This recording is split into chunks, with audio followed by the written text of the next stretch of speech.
Ayo, what's up? Welcome back to sa ating channel, It's Bolts TV. Alright, so tayo nagbabalik muli mga babayan. At eto, pag-usapan natin, no? Actually, mainit po itong nangyari na to, no? Na interview dyan po sa News 5 sa pagitan po netong si Yusek Claire Castro at saka si Tequia mga babayan. No, nagkainitan po talaga etong dalawa na to. Ito pong si Malo Tequia ay isang political analyst mga kababayan at sa mga survey po ito no, na pumapabor sa mga DDS. So ano na-expect natin dito sa tao na to mga kababayan? Diba? Talagang questionin niya lahat ng pwede niyang ma-question, mga kababayan, no, na pabor sa kanila. Kilala naman natin si Yusek Claire Castro, talagang palaban to no? Magaling tong si Yusek Claire Castro talaga. Hindi to magpapatalo mga kababayan, basta alam niyang nasa tama siya. Kaya maraming may gusto talaga dito kay Yusek Claire Castro. No, at itong mga DDS lang talaga ang ayaw. Kasi nga, yung mga DDS, ano yan maliliit talaga utak ng iba dyan No? Simple logic na lang, hindi pa nila makuha Sabi nga dito, nagkainitan sina Palace Press Officer Yusek Claire Castro at political analyst na si Malo Tequia nang mapag-usapan sa special coverage ng News 5 sa malawakang kilos protesta kung nasaan na ang lumutang na flood control probe witness na si Orly Gutesa. Imagine ninyo, si Gutesa hinanap kay Yusek Claire Castro. Anong klaseng tanong yan mga kababayan? Nag-iisip ba etong si Tequia mga kababayan o may maiba to lang kay Yusek Claire? Baka naman na gumagawa lang ng kwento at inililihis na naman. Diba? Nagbibigay sila ng idea dito sa mga DDS para, oo nga no, syempre, DDS yan Oo nga no, nawawala si Gutesa, baka tinago na ng Malacanang. Kasi hindi rin alam netong si Marcoleta at saan ni defensor kung nasan itong si Gutesa. Tragis na yan. Hinahanap nga rin nila mga kababayan Hinahanap nga kung nasan si Gutesa para matapos na yung usapan na yan. Ang obob naman talaga na itong mga DDS na to. Alam niyo yung sinasabi natin common sense mga kababayan, wala ata sila nun. Diba? Para malinawan yung mga akusasyon ni Gutesa, mga kababayan, hinahanap po siya. Pinapalutang nga siya Tapos tatanungin nyo, kung alam daw ba ni Yusek Claire? Anong klaseng pag-iisip yan? Panoorin natin. Si Gutesa siguro alam ni Yusek kung nasan si Gutesa. Bakit naman sa akin? Diba?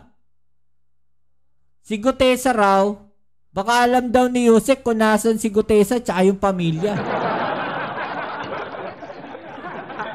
Tequia, bakit hindi mo itanong kay Marcoleta at saka kay Mike Defensor kung nasaan si Gutesa? Bakit si Yusek Claire ang tatanungin mo? Bakit kay Yusek Claire ka magsasabi ng ganyan? Bakit mo sasabihin na baka alam ni Yusek Claire kung nasan si Gutesa?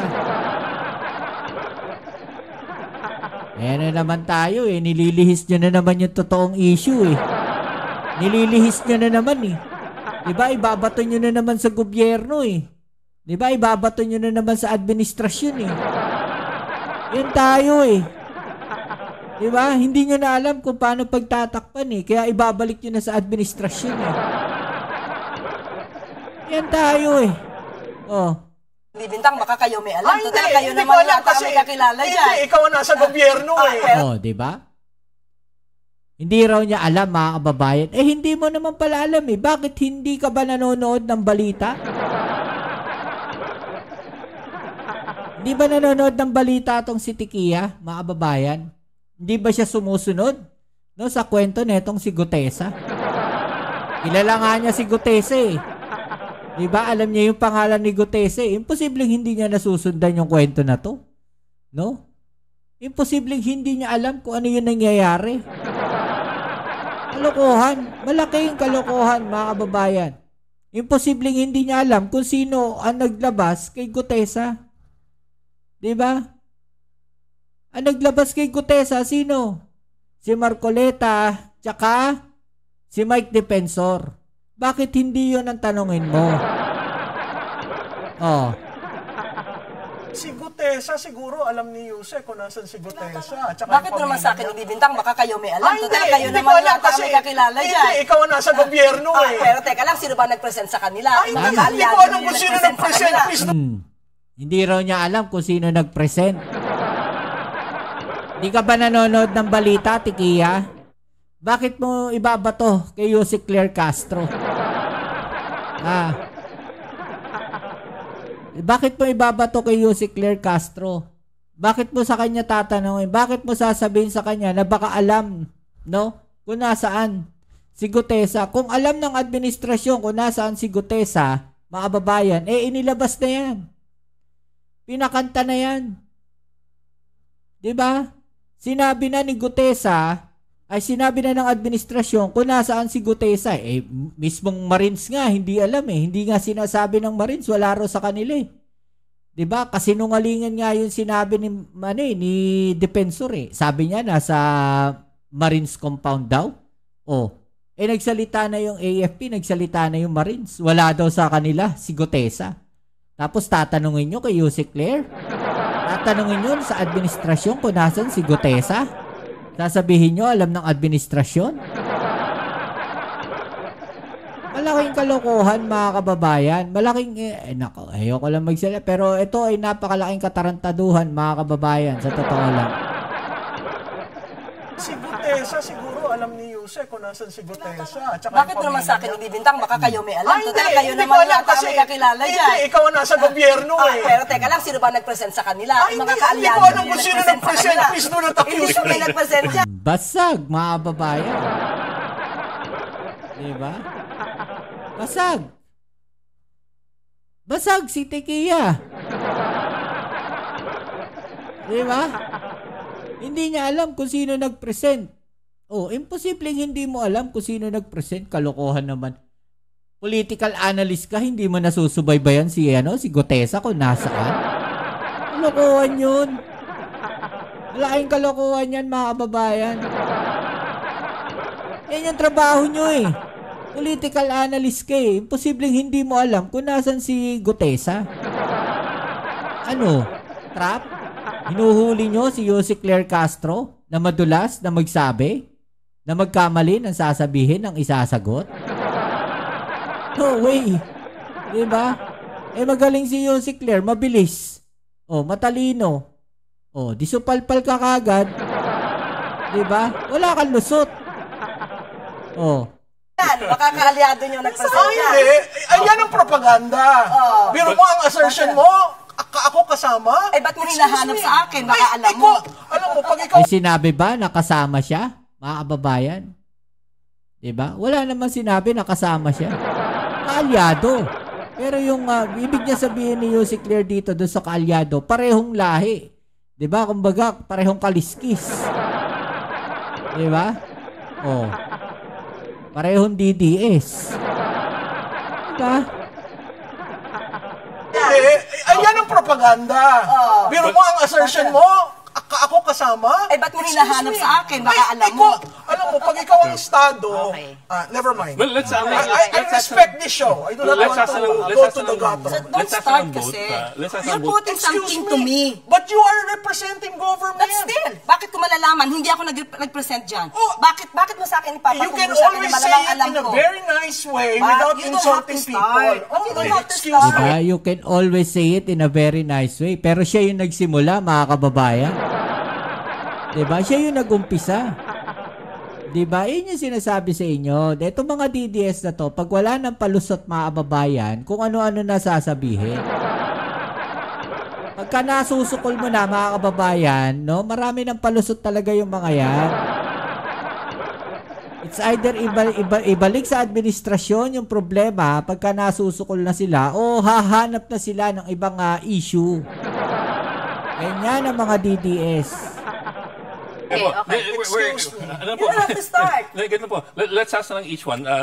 Do we have any information from either end? Any information from either end of where he is? And No, I don't know. There was someone who told me that he is in the custody of government. Oh, di ba?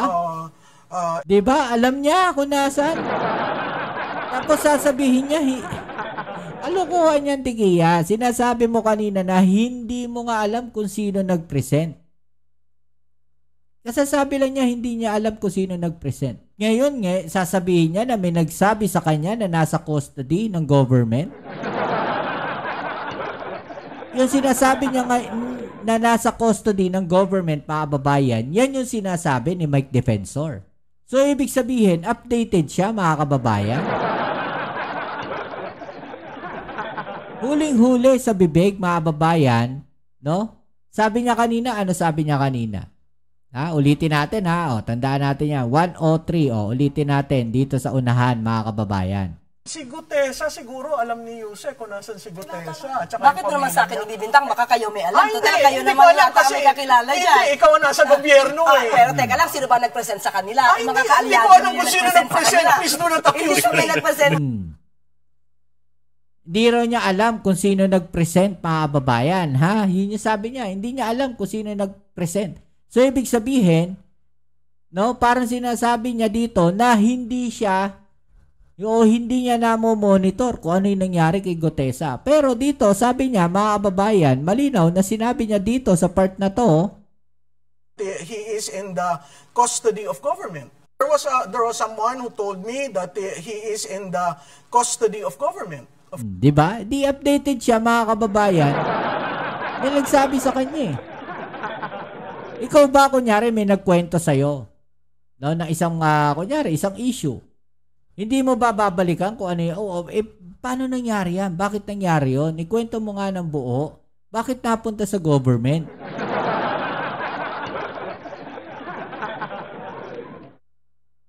Diba? Basic.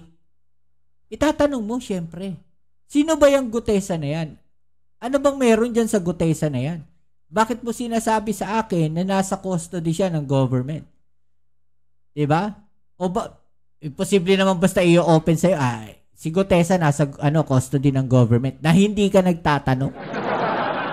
So pag nagtanong ka, alam mo na rin kung ano yung nangyari. Kasi ikukwento sa'yo ng buo. Kasi magiging curious ka eh. Sino ba yung Gutesa na yan? Ano ba yung Gutesa na yan? Ano ba ginawa ng Gutesa na yan? Diba? Ikukwento sa'yo ng buo. So, alam mo kung ano yung nangyari. Huwag mong sabihin, Tikiya, na hindi mo alam. Kung sino nag-present, alam mo. Na si Marcoleta at si Mike Defensor ang nag-present kay Gutesa. Huwag mong paikutin. Huwag mong paikutin. No, si Yuse Claire at lahat ng mga pro-administration, no? DDS lang kasi nabobola nyo. Muntik na ako madulas. May muntik ako masabi na bad word eh. No, DDS lang yung mabobola ninyo. Eto mga to talaga, ewan natin dito sa mga agencies of government, including the family. including the family. Including the family. So, do I know for certain? No, it was relayed to me. Am I part of the scheme that some people would say I am part? I am not.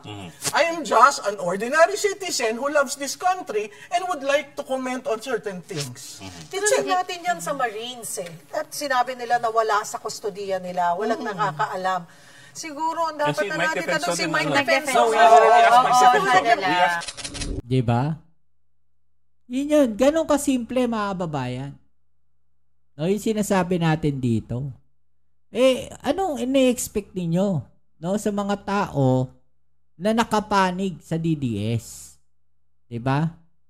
Ano ina-expect ninyo sa mga ganyang klaseng tao? Kapag nasusukol na yung mga yan sa mga sinasabi nila, sila mismo nahuhuli sa bibig nila eh. 'Di ba?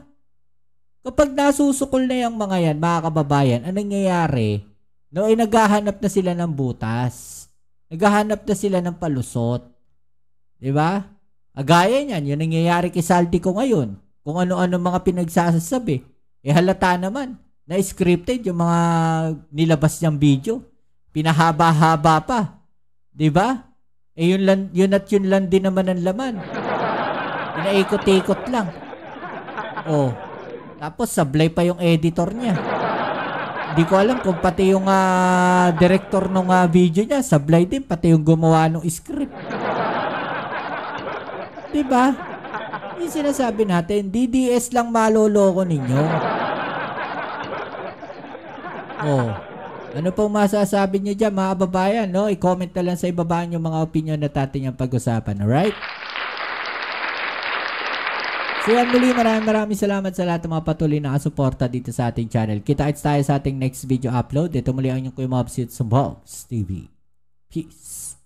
I'm out.